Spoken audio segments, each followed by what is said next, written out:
दिवसाची सुरुवात अशी बरोबर. आपण मित्रांविषयी बरंच ऐकलं आहे. खरा मित्र, चांगला मित्र आणि आपण वाचलं सुद्धा आहे. खऱ्या मित्रांबद्दल आपण ऐकलं सुद्धा आहे. कोणी म्हटलं आहे की जो रक्ताचा नाही, जो नात्याचा नाही, तरी तो जवळचा आहे, तो म्हणजे मित्र. आणि आपल्या आयुष्यामध्ये प्रत्येकाला मित्र आहेत. जो संकट समयी उभा राहतो, आपल्या सोबत असतो, तो खरा मित्र असतो. बघा, जुन्या करारामध्ये आपण खऱ्या मैत्रीविषयी वाचतो, ते म्हणजे दावीद आणि योनाथान ह्यांची मैत्रीबद्दल आपण वाचतो.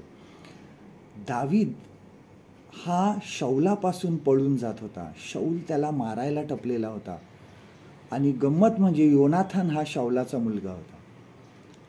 आणि तरीही योनाथाननी दावीदाला मदत केली. जर काय हल्ला होणार असेल तो दावीदाला कळवत असेल. रानात ज्यावेळेस दावीद पळून गेला, अरण्यामध्ये जाऊन लपला, त्यावेळेस सुद्धा त्या ठिकाणी योनाथान जाऊन त्याला भेटला होता.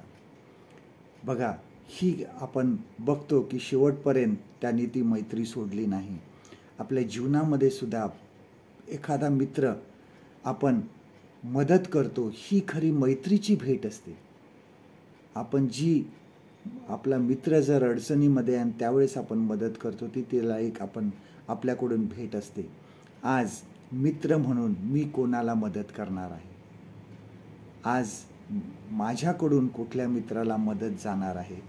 खरा मित्र जो आहे तो जो आपल्याला उत्तेजन देतो ज्यावेळेस आपण हरलेलो असतो, ज्यावेळेस आपण सर्व काही निराश झालो असतो, ज्यावेळेस आपण असं समजत असतो की सर्व काही संपलेलं आहे, अशा वेळेस येऊन जो आपल्याला उत्तेजन देतो आणि पुढे जाण्यास मदत करतो, तो खरा मित्र असतो.